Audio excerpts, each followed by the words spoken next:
Salut à tous, c'est Balthazar. Alors aujourd'hui nous nous retrouvons pour un petit bonus concernant Original Sin.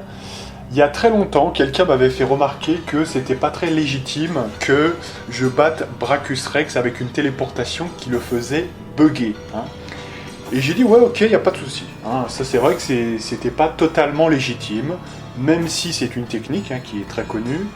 Je voulais me dire, voilà, je suis un joueur expérimenté, il n'y a pas de raison pour que je le passe pas de manière légitime. Et c'est ce qu'on va voir dans cette vidéo. Comme on l'a vu, j'ai réparti les gens de la sorte. Scarlett et Madora sont vers le sud. Roderick est tout au nord.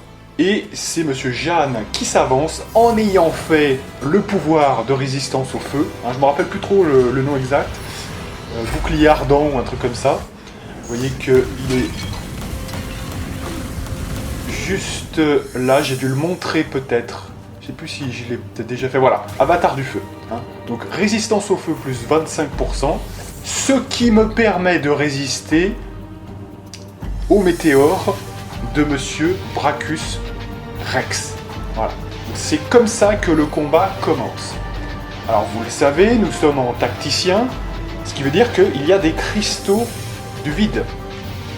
Donc cristal de protection que nous allons devoir détruire pour pouvoir s'attaquer à Monsieur Brachus Rex. Alors, la difficulté de ce combat, c'est que les cristaux n'apparaissent pas toujours au même endroit. Bon, cela dit, cette technique-là, normalement, elle s'applique à toutes les configurations.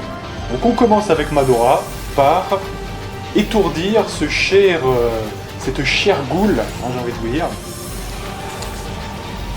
Il faut le mettre KO le plus vite possible, parce que c'est votre première cible, c'est le minimum syndical. Voilà. Par ailleurs, on ne tiendra pas la route si on ne fait pas d'invoque. Donc on invoque une petite araignée.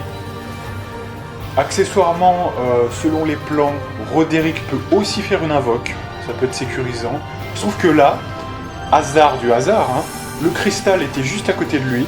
Donc, je n'ai pas eu ou senti le besoin de faire une deuxième invoque. Mais ça peut se faire, ça les occupe, donc ça peut être intéressant.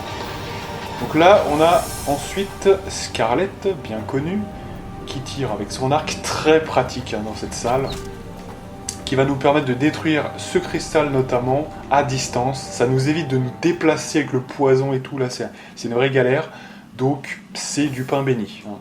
Vous savez, depuis que vous avez normalement suivi ce let's play sur Original Sin, que moi je recommande maintenant 2 archers, une guerrière et Jeanne. En gros c'est ça, ou un mage si vous préférez. Mais bon, c'est vrai que si vous prenez Jeanne et Madora, ils font déjà 2 rôles, et il ne reste plus que les 2 archers en rôle secondaire. Donc du coup, voilà.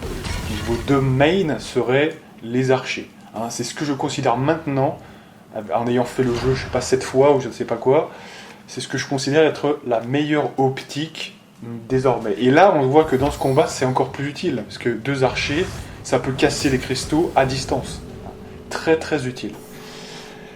Bref, donc du coup, tout le monde agit un petit peu comme il veut. On voyait bien que Brachus Rex agit, donc il n'est pas en train d'être buggé, comme on peut voir ici et là. Ce qui arrive très facilement d'ailleurs. Et d'ailleurs, même des fois sans le vouloir en fait. Vous lui parlez, vous essayez de reculer, le mec vous n'avez pas l'impression qu'il tilte en fait, parce qu'il fait pas partie du même groupe vraiment que ses troupes, sauf s'il est vraiment proche en fait. C'est assez dur à dire, mais voilà, c'est un peu ça. D'ailleurs, il y a des techniques pour ça. Vous pouvez aussi faire, donc comme on a fait nous dans le let's play, il y a aussi le fait de se téléporter. Rappelez-vous, fuir le combat. Fuir le combat permet effectivement de mettre fin à tout ça. Vous encaissez la première salve de feu avec Jeanne, par exemple. Voilà. Moi j'ai pris Jeanne là parce que c'est lui qui avait le plus de protection de feu naturellement. Il avait 23%, ce qui avec le 25% du pouvoir fait quasiment 50%. Ça commence à être correct et il devrait survivre dans quasiment tous les cas. Voilà. Il n'y a pas de chance qu'il meure. Par contre, s'il a 0%, là vous avez une grosse chance pour que le mec meure quand même, en un coup. Alors des fois vous allez avoir de la chance et ça va passer, vous voyez. Il lui restera 20% de vie, mais voilà. Alors que peut-être dans une autre configuration, vous pourriez avoir 70% de vie ou 50%. Vous voyez, c'est ça l'écart. Que là, c'est soit 0%, vous mourrez, ou il vous reste 20%. Vous voyez, c'est plutôt ça l'écart. Donc voilà, prenez celui qui a le plus gros taux de résistance au feu, plus un parchemin qui peut être utilisé par n'importe qui. Hein, donc de toute façon, voilà. Voilà, donc ça c'est intéressant. Brachus Rex mongolise sur l'araignée. Ah, il l'attaque. Donc c'est bien, ça fait temporiser comme ça. Donc c'est génial. Vous avez vu juste avant aussi, pendant que j'étais en train de parler, que donc Madora donc a quand même pris pas mal de dégâts des jumeaux de feu là. Mais elle a tué d'un coup critique la goule. Donc ça c'est toujours très bien. C'est un petit bonus, hein. Franchement, on pourrait le faire sans, mais c'est toujours bien quand ça arrive, hein, évidemment.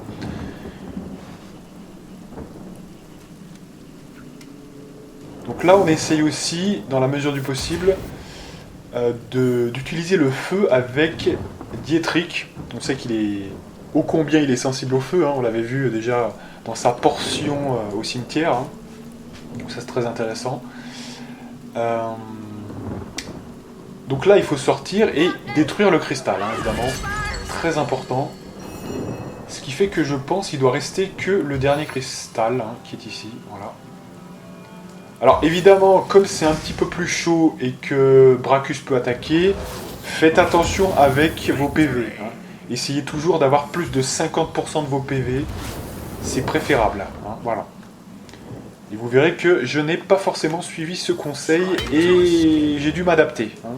Mais c'est intéressant. Hein. C'est un combat très dur, donc vous m'autoriserez l'utilisation de parchemin de résurrection si je fais une petite erreur. Et ça montre aussi que voilà, c'est un combat dur et que si tout le monde attaque, ça peut être chaud. Hein, mais vous verrez ça un peu plus tard. Là, le but, maintenant, ça va être de s'occuper en quasiment un coup des jumeaux de feu. Alors vous allez voir comment, vous dites, attends, mais c'est impossible.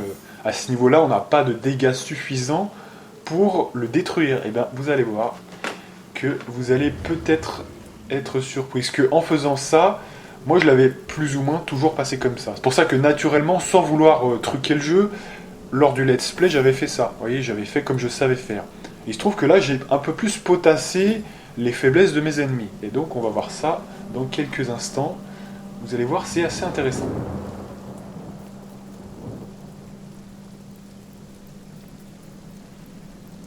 Donc là, on fait attention parce que vous voyez que Madora est à 1 PV de vie.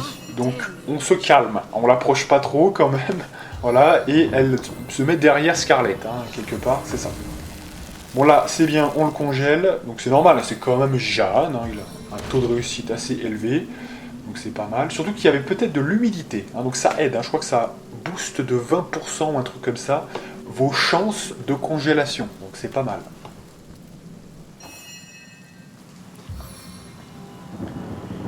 Donc là, impératif de soigner Madora, parce que là, c'était quand même critique, elle avait 1 PV, sans doute qu'il devait y avoir du poison ou un truc comme ça, et comme elle a un pouvoir qui lui permet de résister à la mort au moins une fois, ça c'est vraiment fort. Hein. Dommage d'ailleurs qu'on puisse pas le prendre naturellement et facilement, sinon je l'aurais pris très souvent. Mais je crois qu'il faut un truc comme ça, 5 points de volonté ou un truc comme ça, c'est assez dur à avoir ce pouvoir. Donc généralement personne ne le prend, mais par voie de conséquence en fait, hein, plus qu'autre chose. Mais elle l'a naturellement, ça c'est intéressant. C'est pour ça que Madora est un bon personnage, hein, globalement. Corps à corps, de son état. Voilà, donc là en fait, manque de bol, mais ça c'est les aléas, c'est intéressant. C'est pour ça que là, voilà, c'est pas truqué, on sent vraiment les difficultés. Manque de bol, Monsieur Roderick subit une faiblesse. Donc bah, là on attend, hein, on recule un petit peu, comme on peut, et on attend un petit peu. De toute façon on n'est pas pressé non plus. Là il y a l'araignée qui temporise Brachus, voilà. Donc là, on attaque Dietrich. Et c'est là où ça va devenir intéressant bientôt, à mon avis. Déjà du feu pour peut-être finir Dietrich. Diedrich, je sais plus comment il s'appelle, Diedrich ou Dietrich. Voilà. En tout cas, on l'a tué. Donc ça, c'est cool. Alors maintenant, il va falloir s'occuper des jumeaux de feu. Donc là, c'est intéressant. Déjà, je me rappelle plus ce que j'ai fait avec eux. Parce que je sais que voilà, j'ai pas besoin d'attaquer les jumeaux de feu. Vous allez voir pourquoi. Donc, vaut mieux faire autre chose. Et on relève. Parce qu'en fait, ouais, elle avait été renversée par Diedrich. Hein, voilà. Donc, Scarlet avait été renversée par Diedrich. Donc, je relève Scarlet avec Madora qui ne fait que ça. Hein. Donc ça c'est cool. Là on soigne quand même celle qui est la plus proche des troupes, hein, donc avec les jumeaux de feu et Bracus qui reste. Et là, attention, c'est là où on va voir quelques petites choses avec Scarlet. Alors vous dites, mais qu'est-ce qu'elle peut bien faire? Eh bien tout simplement, elle va tirer une flèche de glace qui fait des dégâts d'eau monstrueux. Et oui, révélation de ouf gueudin, les jumeaux de feu ont une résistance à l'eau qui est négative de 100%. Vous voyez? Donc, le gars, il prend 2 fois plus de dégâts d'eau que la normale. Alors déjà qu'avec Scarlet, on fait de bons dégâts. À l'époque, on était niveau 10, on a un arc qui est très correct hein, déjà. Avec déjà 3 points en arc, hein, donc c'était déjà pas mal. Et vous lui faites une flèche d'eau et ça lui fait très mal. Alors on a vu, vous voyez qu'on a vu aussi que malheureusement, l'araignée ayant fait son temps ou bien étant morte, à mon avis c'est plutôt que elle avait fait son temps, donc au bout de 5 tours, ou 4 tours, je ne me rappelle plus trop hein, ce que c'est, je crois que c'est plutôt 5 tours. Donc il n'y avait plus d'invoque pour temporiser, et avec Scarlet on était assez mal, on était à 50% de vie ou un petit peu moins, elle s'est fait démolir, donc on est obligé de la relever, hein, tout logiquement. Voilà. C'est pas très grave. Écoutez, là, il n'y a pas d'expérience qui a été administrée. Hein, parce que vous savez que les personnages principaux, si on tue les gens alors qu'ils sont morts, ils ne prennent pas l'expérience. Et pour eux, c'est irrattrapable. Contrairement à Madora et Jeanne et les autres, en fait. Hein. Quand vous les remettez dans votre team, ils regagnent toute l'expérience qu'il y a de différence entre les persos principaux et eux. Hein. Donc de toute façon, ils regagnent l'expérience. Mais quand c'est les personnages principaux, ça pose un problème. Là, il n'y a pas eu de mort, il n'y a pas eu d'expérience de gagner, donc c'est bon, ça va encore. Donc là, maintenant, bon, je connais très bien le jeu, il est tout seul, on va pas le laisser s'en sortir, je vous le dis, on va pas le laisser s'en sortir. Donc voilà, on lui a lancé une flèche qui a diminué ses stats de 2. Donc chaque stat est à moins 2. Donc ça c'était la première flèche que j'ai balancée. Les autres font le taf classique avec la rage et l'attaque en puissance. On lui fait un petit drain de volonté avec Jeanne comme on vient de le voir. De toute façon, il est fini. À partir de ce moment-là, il est fini. Au début, quand même, on a réussi à le renverser, ce qui est pas mal. Mais de toute façon, on a autre chose pour le gérer dans tous les cas. Donc, c'est pas un problème en soi.